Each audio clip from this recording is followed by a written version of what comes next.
Do you want to edit our timeline in LumaFusion? In this video, I'm going to show you how to do it right. Let's go! Okay, let me get some media in first, then we start to play, okay? So right now, I am editing out of a external SSD drive, Samsung T7, right here. I got the media in ready. The first thing I really like to do when I do editing on the timeline is what? I want to color my clips right now. I want to color it first. So that's the audio, the backup audio. I want to color it green or any color you want, okay? My Becam, aqua, maybe aqua, Becam, doesn't matter. And this one has default to a blue color already. That's the main track. To edit on the timeline, what you do is you drag it on your A roll. So this is my A roll right here. There's two clips right here that hasn't been labeled yet. So that's my two media, actually one media, but it's been cut off because my camera couldn't handle the whole clip. So it's in 4K, Panasonic TH4. So let me double tap on it, boom, straight down to the timeline. Okay, double tap, that will take you straight down to the timeline, insert straight to the timeline. Boom, boom, straight there. Triple tap to zoom out.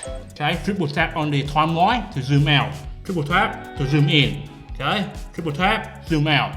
Simple, basics. Now that's just one clip. Okay, just a talking head. Okay, now there's a problem. Okay, we have to sync up the other clips. Okay.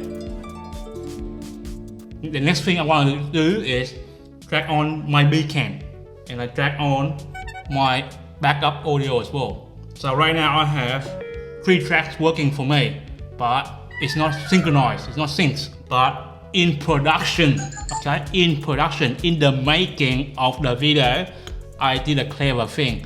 I have a visual cues, 3 claps like this.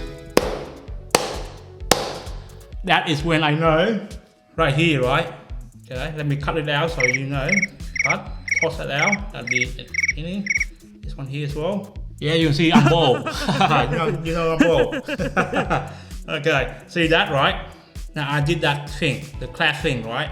Okay, now it's not synchronized. Right now, LumaFusion doesn't have an automatic synchronization. But if you do this process, it's gonna take you 1 minute max to synchronize all this. Okay, so let me do synchronize it now. Okay, match it up.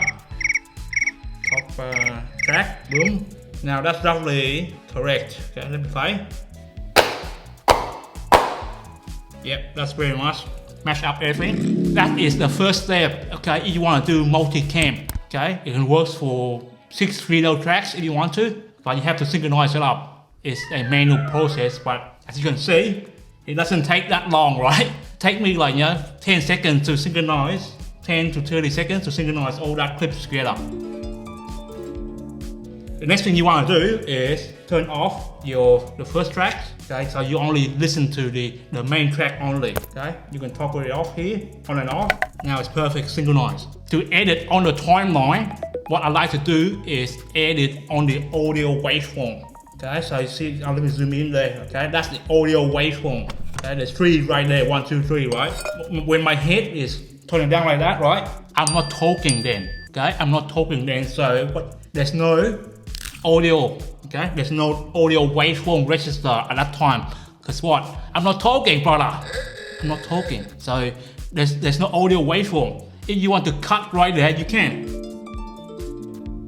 But what I like to do, what the pro do is edit from the end backward to the beginning. The reason why you want to do that is you want this is a rough cut. You want to go to usually at the end is your best clip anyway, right? If you edit on the time on the preview window up here, okay?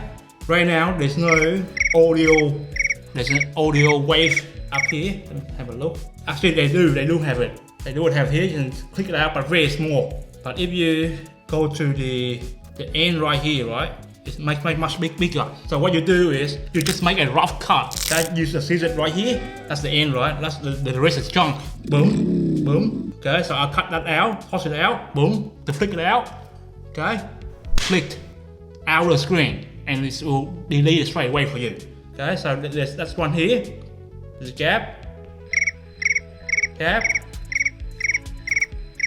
Okay, so I know I don't have to look at the audio, the video. I just go look at the waveform, and I know, okay, I know that at that part it's pretty much a dead. I'm not going to use that. Now, finger crossed that we have an automatic process like this in the future's update. So I don't have to go through this manual process. Okay, so that's a big dead part right there, right? Right here. There's not much happening there. Boom, cut it out. Now you can toss it out straight away, but I like to go through the whole cutting first before I do the tossing. Okay, so just go through like that, quickly do it. Now with LumaFusion, it's touch based, so very fast if you just go cut like this. That's my end screen right there. Now see this big gap right here, okay, like you know this space. Also, what I like to do is have a main title, okay, so I know which part is which part. Okay, so I just add on a title like that, toss this out, so I know there's a page break kind of thing, but this is the title break. So continue to do that until you finish to the rest of your timeline. Now what I just did just then took me like 10 to 15 minutes to do all the cutting. So you can see right there, right, all the cutting being done. Okay, right now, so that's the first step. Okay, second step actually, synchronize your audio. Okay, then go do your cutting. What you do, you listen back to whatever you just did. Okay, so you have listen. LumaFusion moves to Android. Is that the end of Apple app monopoly? Okay, so that's one take. Okay, so I have another take here. So you go in and listen to whatever the take, and you clip out what is the best one. Then you go through the whole process to finish your timeline. And at the end, let me quickly do the first one first for you. Listen to this one. LumaFusion moves to Android. Is that the end of Apple apps monopoly? Let's try now this video, shall we? Let's go. Okay, I like the second one. So I toss this out, boom, boom. Okay, then I'll take this one, toss it out, and I'll put in a break there somewhere, just to break people's attention a little bit, and so I know. So then I turn on the eyedropper here, the eye. So I know you have two clips right now. So it's cut in between. Android, is that the end of Apple apps monopoly? Let's try now this video, okay, shall we? Let's go. Okay, so from this transition, bang, to that transition, done. Okay, now that's how you edit on the timeline. You toss it out, cut back and forth between your A camera and your B camera or your C camera. That's how you do it. Also, what I like to do is I'll do the video editing first, but I use a marker. Okay, that is a marker right there. Let me do that again. Okay, right there, right here. This button right here. That is your marker. You can allocate any color you want. Okay, so for example, at this stage right here, I want to sound effects, okay, something like that, sad, okay, whatever you have to say. Okay, then you go to this part right here. For example, I haven't done this cutting yet. Say okay, plain white. This one say is sound effects, funny. Okay, something like that. Okay, so remind yourself that you at that stage when you do your sound mixing, you can add on to that part. Okay, so take advantage of the marker right here for your next project. Okay, use the marker. That's it, my friend. That's how you edit on the timeline. Now, if you want to learn about sound mixing, check this video out right here where I go through the whole process. I'll see you next time with another video. Bye.